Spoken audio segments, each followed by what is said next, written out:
Hi friends, good afternoon.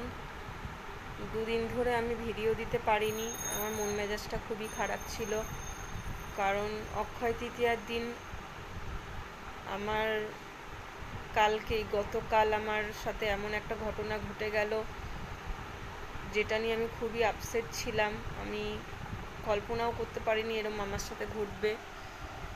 কালকে অক্ষয় তৃতীয়াতে আমরা নতুন একটা ব্লগ দেব ভেবেছিলাম।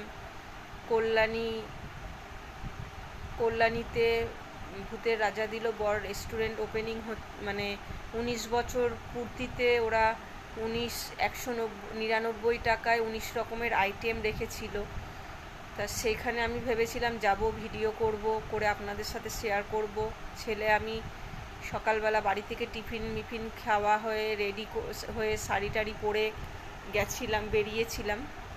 দিয়ে নৈহাটি প্ল্যাটফর্ম থেকে আমি যখন কল্যাণী লোকাল ধরি, এতটাই ভিড় ছিল যে আমার কাঁধের মধ্যে ব্যাগ ছিল, সেই ব্যাগের মধ্যে আমার দুটো ফোন, আমার পার্স সব রাখা ছিল। তা আমি বুঝতে পারিনি যে ওই ভিড়ের মধ্যে আমার ব্যাগ থেকে ওই একটা মোবাইল, vivo Y200e মোবাইলটা আর আমার পার্সটা কেউ উঠিয়ে নেয়, চুরি করে নেয়। আমি তো যখন ট্রেনে উঠে গিয়ে ভিড়ের মধ্যে দাঁড়িয়ে রয়েছি, তারপর ব্যাগের দিকে লক্ষ্য করে দেখি আমার ব্যাগের চেন খোলা, আর ব্যাগের মধ্যে মোবাইল আর পার্সটা নেই, আর একটা মোবাইল রয়েছে, ছোট মোবাইলটা। তার সাথে সাথে হালি শহরে নেমে যাই আমরা। আর কল্যাণী যাওয়ার পরিস্থিতিতে ছিলাম না আমি। নেমে গিয়ে আবার নৈহাটিতে আসি। এসে বাড়িতে আসবো সেই টাকাটাও ছিল না আমাদের কাছে, কারণ পার্সটা ধরে নিয়েছে। তাও আসলাম, পাড়ার টোটো পেলাম, ওনাকে বলে আসলাম, কাঁদতে আসলাম। এসে আবার ফোনের বক্স, বিল নিয়ে পুলিশ যে আরপিএফের গিয়ে ডায়েরি করা হয়েছে ঠিকই। আমি জানি আমি কোনোদিনও ফেরত পাবো না আমার মোবাইল। আমি কালকের থেকে খাওয়া দাওয়া ছেড়ে দিয়েছিলাম, কান্নাকাটি খুব ভীষণ করেছি। আপনারা আমার চোখ দুটো দেখে বুঝতে পারবেন যে ফোলাও রয়েছে, আমি ভীষণ কেঁদেছি। আমি মানে বুঝতে পারছি না যে আমার সাথে কেন এই জিনিসটা, মানে 1 সেকেন্ডের ভুলের জন্য মানে এই জিনিসটা আমার কালকে এত বড় একটা ক্ষতি হয়ে গেল। আমি কালকে একটা ভালো ব্লগ দেব ভাবছিলাম, যে রেস্টুরেন্টটায় গিয়ে ভালোভাবে আমরা লাঞ্চ করব আর সেই ব্লগটা আমি ছাড়বো, কিন্তু কোনোটাই হলো না আমার, কোনো কিছুই হলো না আমার। সব কিছু আমার জল ঢেলে গেল। আমার মোবাইলটাও চুরি হয়ে গেল। 2000 টাকা মতন ছিল সেই ব্যাগের মধ্যে। আমার দুটো এটিএম কার্ড ছিল, একটা কানাডা ব্যাংকের, একটা স্টেট ব্যাংকের, সেটাও চুরি হয়ে সব ধরে নিয়েছে। তা আমি মানে কিছু মানে বলবো যে, বা মানে এখনও আমার মন মেজাজ খুবই খারাপ। সবে কালকের ঘটনা, আর রিসেন্ট এত দামের একটা মোবাইল হারিয়ে, আর এখন সাথে সাথে ভাবছি যে আর এখন নতুন মোবাইল আমি আর নেব না।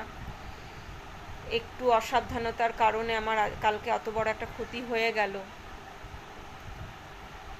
তা আমার যা হয়েছে আমি জানি যে আমার ভুলে, আমি একটু সাবধানতার অবলম্বন যদি করতাম, হয়তো এই ঘটনাটা ঘটতো না আমার সাথে। তা যারা এই সব কাজকর্মগুলো করে থাকেন, মানে তাদেরকে বলবো যে কারুর আশার জিনিস এরকম নিয়ে, আমি এই যে কালকে থেকে খাওয়া দাওয়া বন্ধ, কান্নাকাটি, তারা কি কোনোদিনও ভালো থাকবেন? এইভাবে তো সারা জীবন আপনাদের চুরি করে, এইভাবে লোকের জিনিস নিয়েই তো চলে যাবে, তাই না ফ্রেন্ডস? বন্ধুরা আপনারা বলুন, লোকে চুরি করে এই যে আমার 1,500-2,000 টাকা কটা দিন খাবে ওরা? আমার মোবাইলটা নিয়েছে, মোবাইলটা হয় ওরা চালাবে কি করবে আমি জানি না, ভেঙে ফেলে দেবে, কি বিক্রি করে দেবে, কি ব্যবহার করবে। এবার পুলিশও তো সেরকমভাবে কাজকর্ম করে না। কেউ বলে যে আমরা পেয়েছি আমাদের মোবাইল, আবার অনেকে বলে যে 1-1.5 বছর হয়ে গেছে আমরা কিছুই আমাদের মোবাইল রিটার্ন পাইনি। এবার আমি কি জানি না আমি পাবো কি পাবো না, সেটা ভগবান জানে। আমি একদমই মেন্টালি দিক দিয়ে খুব ভেঙে পড়েছি। আমি খুব শখের মোবাইলটা নিয়েছিলাম, তা এখন কিছু করার নেই, ভাগ্যের ওপরে তো কেউ যেতে পারেন না বলুন। আমার ভাগ্যে ছিল যেটা, কালকে যেটা ঘটে গেল সেটা আমার ভাগ্যে ছিল, তাই ঘটে গেল। আমি কি করব বলুন, আমার তো কিছু করার নেই। কিন্তু চেষ্টা করব যাতে এই ঘটনা আর দ্বিতীয়বার না ঘটে, সেই চেষ্টাটা করব আমি। যেটা হয়ে গেছে আমি তো জানি সেটা আমি আর ফেরত আনতে পারবো না। আপনারা আমার সাথে থাকবেন। আর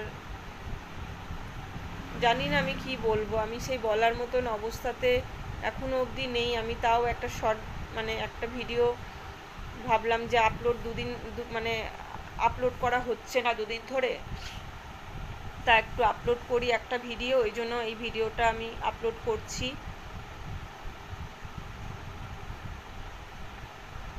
আমি জানি না আমি কি বলবো, আমি খুবই মনের দিক থেকে ভেঙে পড়েছি আমি ভীষণভাবে। ঠিক আছে বন্ধুরা, আমি এখন হয়তো 1-2 দিন সময় লাগবে আমার একটু আগের মতন হতে। আমি তারপর থেকে আবার ইটিং ব্লগ বা ডেলি ব্লগগুলো ছাড়বো। এখন আজকেও হয়তো আমি ছাড়তে পারবো কিনা আমি জানি না, তাই এই ভিডিওটা আমি আপলোড করছি। টাটা।